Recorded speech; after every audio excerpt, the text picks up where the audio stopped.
I have some major cleaning to do. Therefore, I must make an apron. Now, before you say, you don't need to make an apron to do cleaning, just do it, you're procrastinating, get on with it. While I am very good at procrastinating, I am not doing so now. I am facilitating. There's a method to my madness. When I was but a young lass, the only way I could manage to do my chores was to imagine that I was a character in a story and I was cursed to do chores. Back then I had my imagination. I still have my imagination, but now I don't want to frighten any of the younger viewers here, but I must tell you that as you get older, more and more outside forces try to stifle that imagination. So as time goes on, you might need a little extra help. What helps me most to inspire my imagination is to dress the part. So you see, it is very practical that I make an apron. I would really love to make a full costume, but I just don't have the time to do that right now. So I'm going to compromise and make an apron to go with the dress that I already have, and hopefully that will give me enough imagination, inspiration to accomplish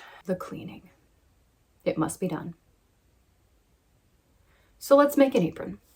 Here is the vision. This is the look that I am going for. I'm going to pair the pinafore with my blue dress, and the pinafore apron itself is not going to be white. I left it white because this is the fabric and I really didn't feel like sketching out all those details, so I left it white. That's the idea I'm going for. I do not have a pattern, so I'm going to have to put a pattern together real quick. What I'm first going to do is just figure out my own measurements. I'm thinking 9 inches across is probably good. And then I want it to be right about here, 9 inches here, because I'm going to have a waistband right at the natural waist, so about 9 inches long. And then I'm going to have it taper down a little bit, so it's not quite as wide as the top piece, probably down to 8 inches. We could take it down to 7.5. That might be nice. Okay, let's do that. So 9 inches, 7.5, 9. But none of that includes seam allowances. Also, this is the total width of the piece. We're going to have the bib here, but then we're going to also have the straps right along here. The straps continue into the side of the bib, so I have to include that. So that's the total measurement of this piece here, including the bib and those strips that are also straps. So I think I want the straps to be about 1.5 inches wide. That seems pretty good. All right, so that measurement here, 9 inches, is going to include 2 strips that are 1.5 inches wide. So I'm going to deduct that, but then also add seam allowances. For the waistband, it's going to go around not quite all the way, but almost. We're going to leave a little gap in the back for the bow.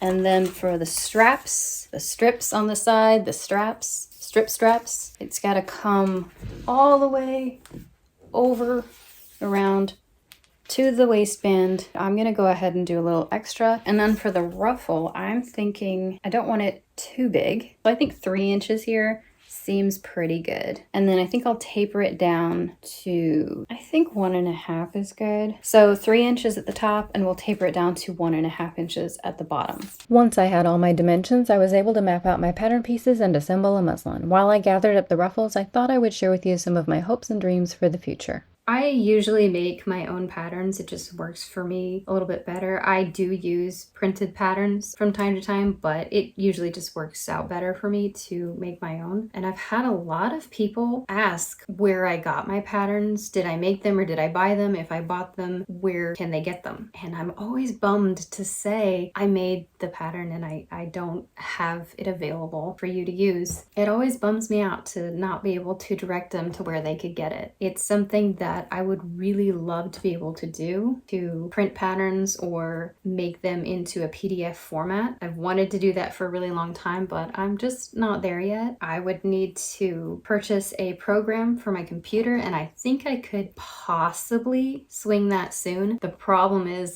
that my computer is not doing so well, which is one of the reasons you haven't heard from me in a while. She's just struggling. She is doing her best, but she's not doing well. She actually completely went dark a while back and would not restart. It's normal for her to go dark sometimes, just not start up for another 30 minutes or so, but this time I could not get it started again, and it was really frustrating. It was about a day, I think, before I could get it working again, and that was a challenge. So I am very nervous to purchase a software and load it onto my computer. Doing anything on my computer right now is just really nerve-wracking. I don't know if it's going to quit on me at any given moment. I could just be working on something and it just stops working, so it's kind of stressful. I'm not in a position to purchase a new one just now, and I do think that if I took it in to have it looked at, they would probably end up telling me that it would be more cost effective for me to purchase a new one because getting it fixed would probably be more expensive. So I haven't taken it in yet, but I'm guessing that's what they're going to tell me. So I can't swing getting a new computer just yet. So my plan is to hopefully be able to get to that point, and then I can look into getting the software for making patterns and having them available. That's something I would really love to be able to do. It's on the list. Also on the list, besides a new computer, software for the patterns, I'd like to get a good quality microphone, possibly a good quality tripod, but I think I'm okay with the one that I have. It's not ideal, but it's a good little $20 tripod, and it's serving me well. But the $20 microphone was not working out. Unfortunately, I think that's one of those things that you do have to spend more money on in order to get quality. So that's what I'm working towards. Here it is. I think that is a really excellent gather. I like it very much. I'm going to go ahead and stitch the ruffles on, give it a good press, and see if it's a good fit. Here we are. This looks super duper cute. I really like how it turned out. The only thing I'm wondering about is the back. Now, I sketched it out for it to just go straight down, not crisscross, because I am a little annoyed with the crisscross instead of just putting it on this way. You have to put it over your head. I find that a little bit annoying, but it's not that bad. I like this look and I like putting it on this way. However, it has the potential to slip off your shoulders a lot more easily. So I might go ahead and do a crisscross back, which would mean that it just has to be a little bit longer, which I did cut it a little bit longer just in case. I only cut the skirt so long because there's just really no need to cut it full length. I don't have enough of this fabric, but also if I did, it would just be kind of wasteful because all I need to determine is the width, so I know what is a good gather. Lengthwise though, that feels pretty good, maybe a little bit higher, just a smidgen, but it looks pretty good. I think this is looking mighty fine. So I'm going to finalize everything and then cut out the real fabric. Finalizing everything consists of taking everything apart, pressing it all flat, and then duplicating all the shapes onto paper pattern pieces.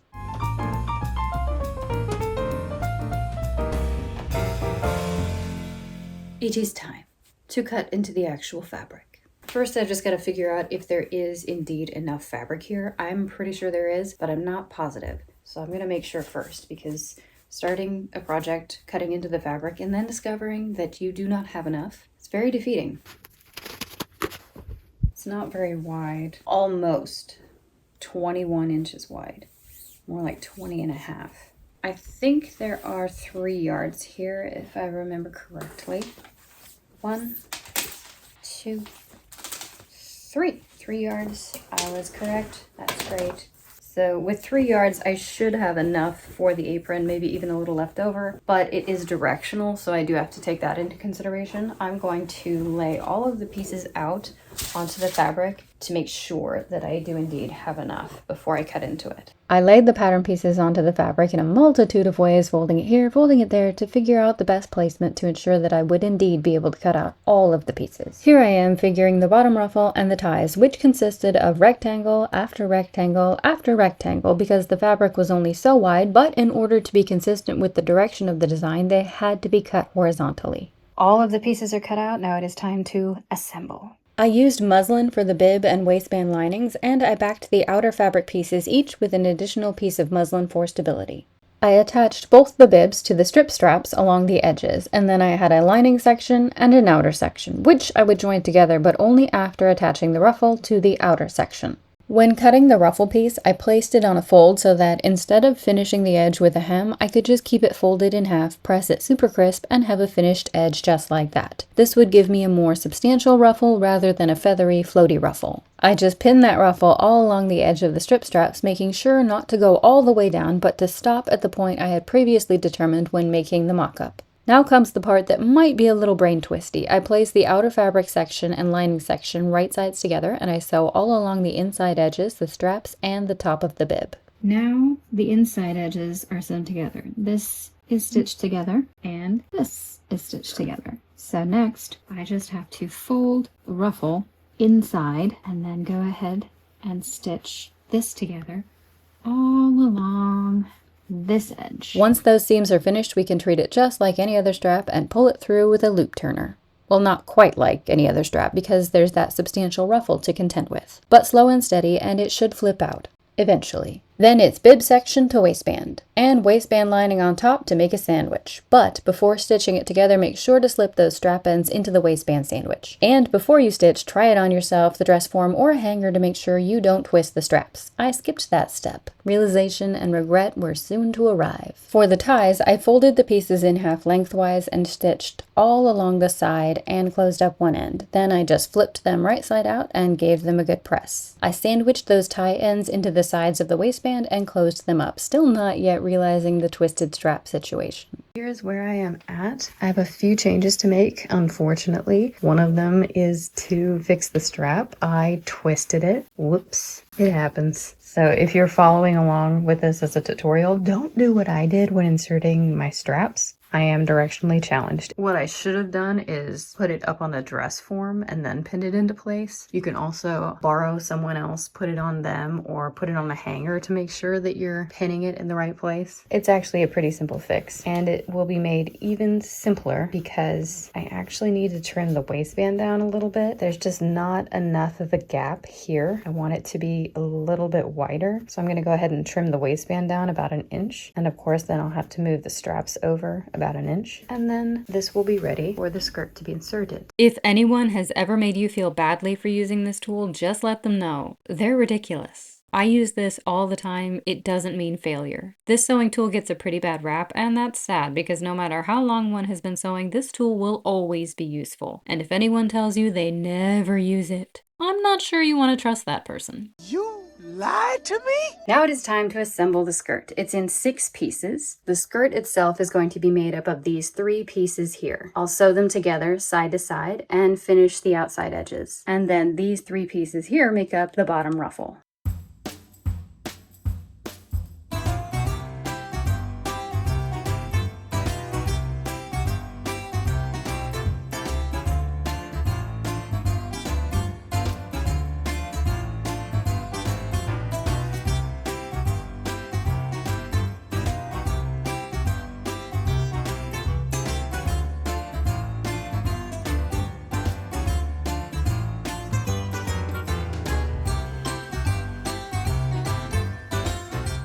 I just realized I explained all of that and I did not press record. So I will start over. I'm going to now sew the ruffle to the skirt, but I'm going to do it a little bit differently than I usually do. Instead of having the edges meet right here and then sewing it at a 1/2 inch seam allowance, I'm going to place this 1 inch from the edge of the skirt, and then I will sew this at a 1/2 inch seam allowance.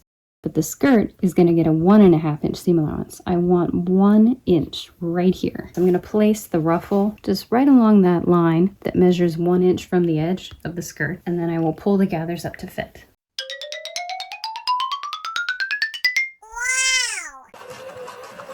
And now for the reason behind the extra inch. I took that inch and folded it in half, gave it a press, and then folded that over the seam allowance, making it a nice finished edge. I could absolutely have left it, it had an overlocked edge, but I really wanted to encase that edge in fabric since the rest of the apron has no overlocked stitches visible anywhere else. This way it is consistent throughout the apron, it's all neatly finished. Now that I had my skirt complete, I could gather it along the top edge and insert it into the waistband. I stitched the waistband lining down by hand, and I had an apron.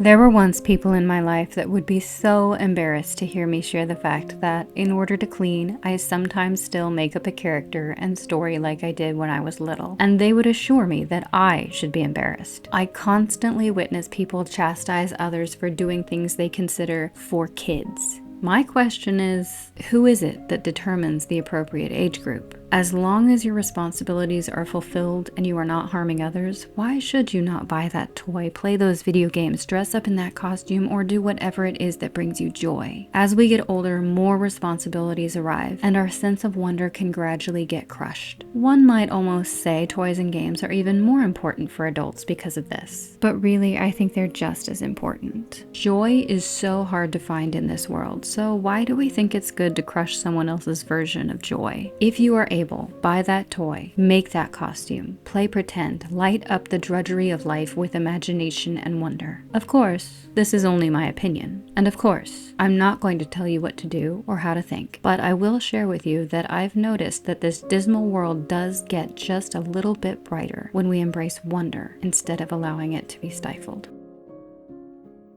Okay, I think I can conquer the cleaning now.